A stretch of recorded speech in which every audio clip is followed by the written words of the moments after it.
Hello and welcome to My Life in Film 2004.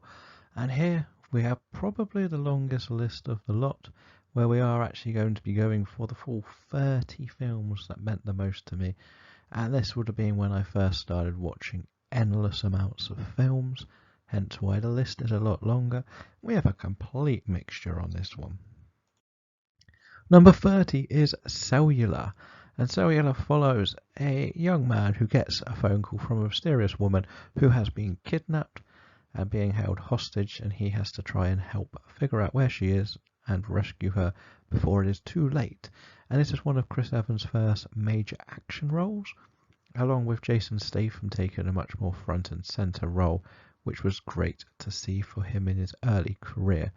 And it is one of those that's very set in like the motions. Like, we know it's going over one sort of day, and by the time of the end of the movie, you've had an entertainment action movie to watch. Number 29 is iRobot, one of the last Will Smith films I really did enjoy, and this one follows him as he is in a futuristic world where he doesn't like technology, and everybody has their own sort of android robot. And in this world, with the android robots that we have, one of them is accused of committing murder going against the laws of robotics. And he has to figure out what really happened.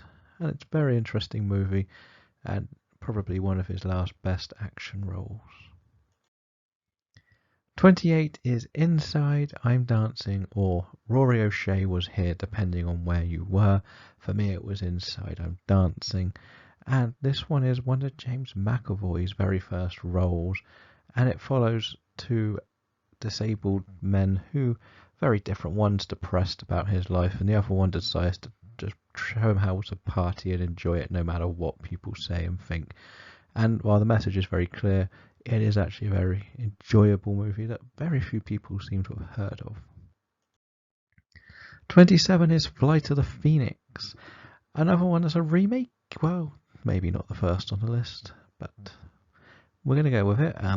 It follows a crew of people who get stranded in the desert and have to figure out a way to get out of the desert with different threats, including storms and human threats as well. And we have to see how each of the characters can adapt to the situation. Very strong cast here, and I put this on the list mainly because of the small minor trivia of the fact that Hugh Laurie is in this movie, and he auditioned for House while on set in this movie. So yeah, that's why it's on the list. 26 is Eurotrip, one of the last sort of sex comedies that will make any of my lists, and it follows four friends who go travelling around Europe, as one's looking to meet this female character that he's met online and is actually in love with. Very oddball, very good for the comedy, gets plenty of laughs. Again, might take the piss out of the Europeans a bit too much, but for the time, it was one that really hit home well.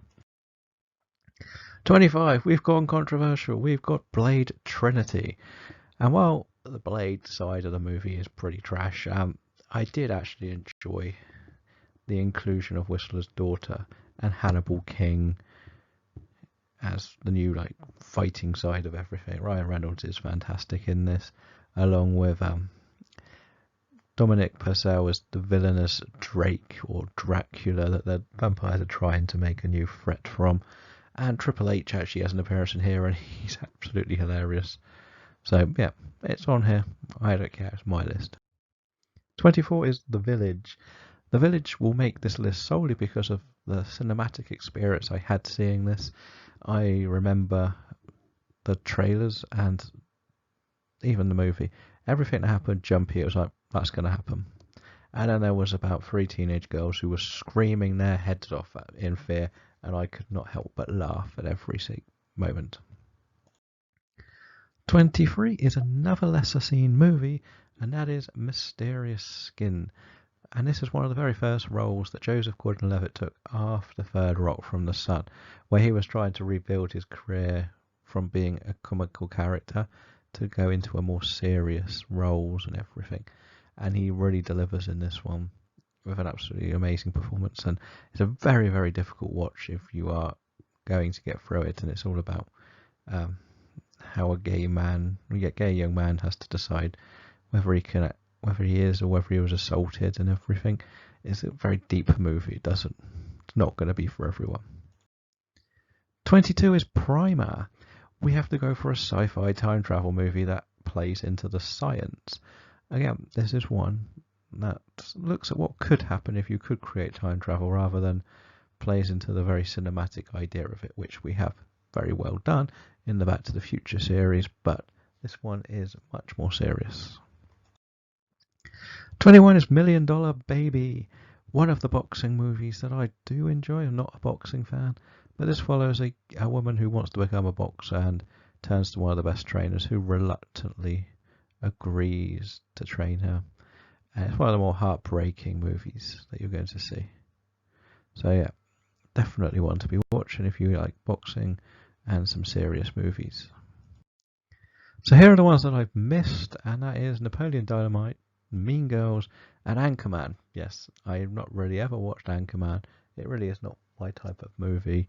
So yeah, 3 movies, very popular ones I have not seen. 20 is The Incredibles. I have to include this one because of the superhero genres, and this one is also a lot of fun, a lot of heart, and shows what it's like to be someone who was once a superhero and can no longer be it because family is more important. 19 is The Butterfly Effect. Now, I really like The Butterfly Effect, and it's all about someone who can adapt to change time, and every time he tries to fix something, he makes something else worse. And in this one, we get Ashton Kutcher trying to fix something in his life, and everything that he tries brings more problems to him before he has to learn the truth of what to do. It is one with multiple endings. So you have to really decide which ending you want. Bleak, happy, traumatic, you know what to say. But yeah, definitely one to try out. 18 is The Machinist, and this is the one where Christian Bale decided to show that he will lose weight for roles. And in this one we get to see just how dramatic his weight loss will be. Again, a fantastic performance, a great story with lots of twists along the way. And a must-watch for anyone in Christian Bale's fan base.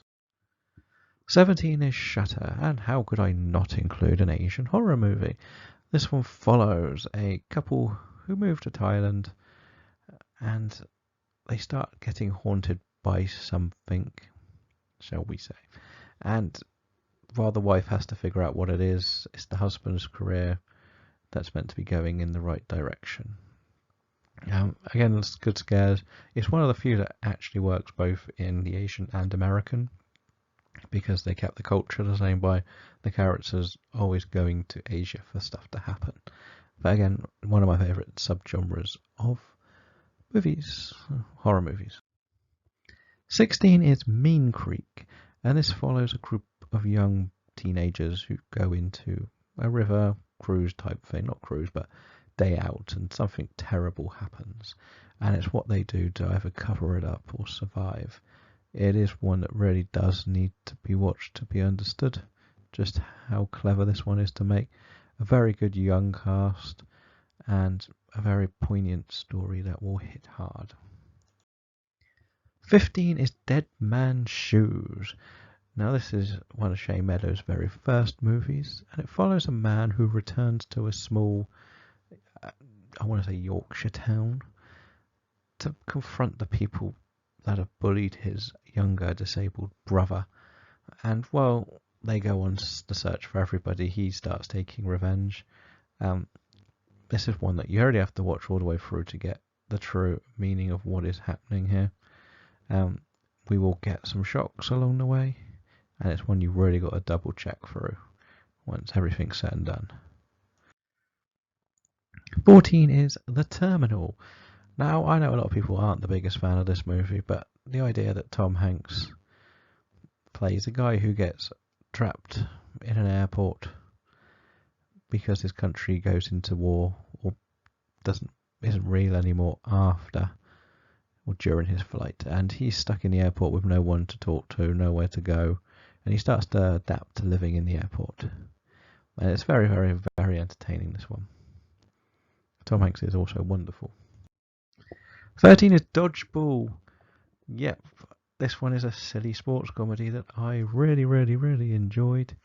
I could sit there and watch it for multiple times. And with that being said, we have a good story about just being interested in exercise rather than needing to be the best is what's most important, no matter what the money is. And seeing competitive dodgeball is actually a lot of fun. Number 12 is Before Sunset. Now, this is the middle one of the three, and we get to see the reunion of the two that had an amazing night together in Before Sunrise.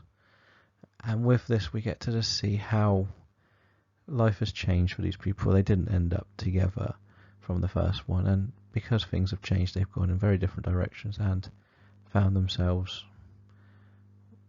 living a way they never imagined, but always regretting what they could have had. Very clever movie, and again, the two, Ethan Hawke and Julia Dupley, are amazing together. 11 is National Treasure, and after the Mummy movies had finished, well, at least the two good ones, we needed something new, and this was it. It was Nicolas Cage trying to rob stuff, treasures from around the world.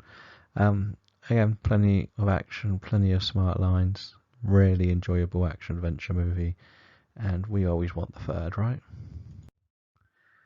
The films I didn't like were The Lady Killers, which I don't think anyone liked. Ocean's 12, I am not a big fan of Ocean's 12 or Shark Tale. I think it's one of the worst animated movies I've ever seen. Number 10 is Kill Bill Volume 2. Now, a lot of people love Kill Bill 1 because of the fact that we get all the violence.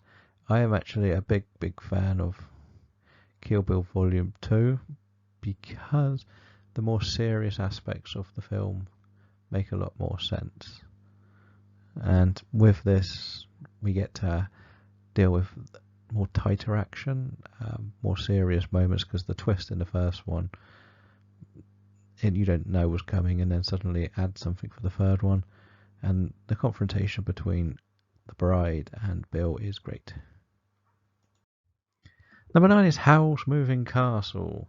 Now, Howl's Moving Castle, we get to go into Ghibli again. Of course, we're going to have a Ghibli movie on nearly every list. With this one, we get to see a girl who gets turned into a witch and has to figure out how to cure this in this moving castle with a wizard. It's very important messaging being said, and one you can get a lot of entertainment out of.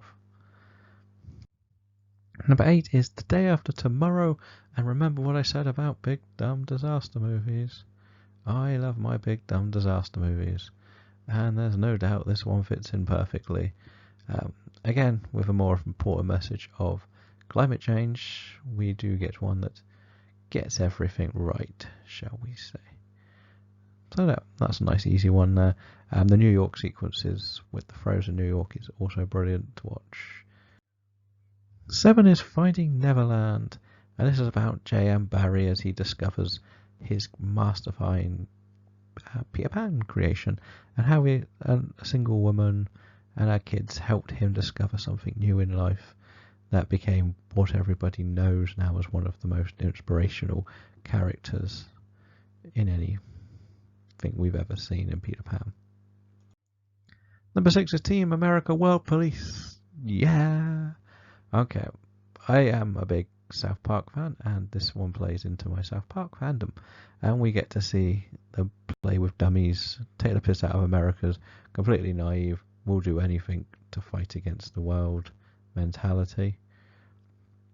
And with that, we get all we need to get the extra laughs from the over-the-topness, and Matt Damon will always be the meme from this film. Number 5 is Van Helsing, and I Can Hear the Groans from Here. When it comes to this movie, it was one I did see in the cinema.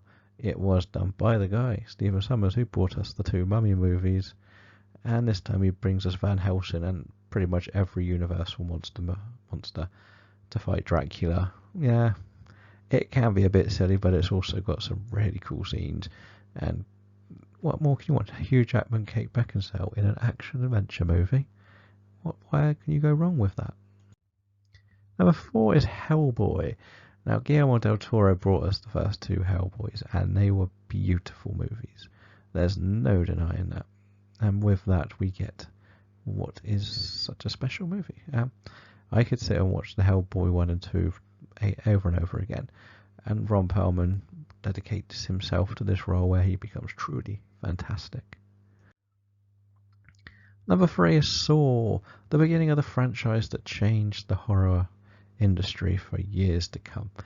Okay, maybe it didn't change it, but we got a lot of the let's make a sequel to a movie that just came out every year, and Saw was one of the first that got this treatment.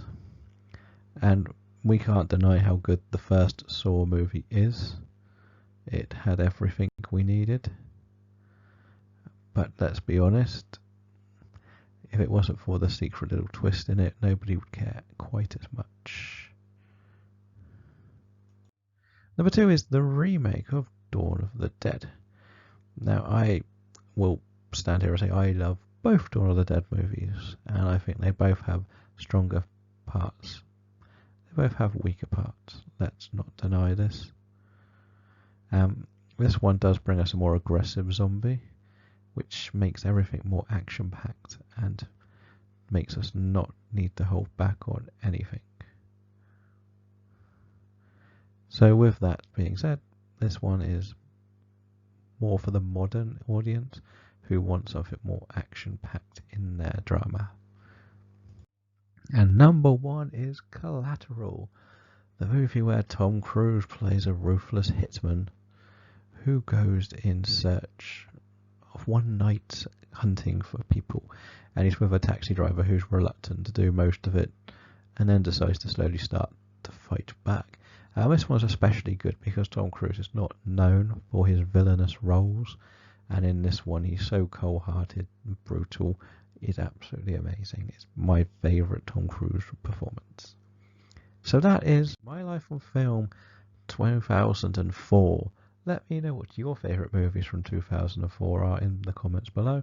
And until next time, I will say thank you and good night.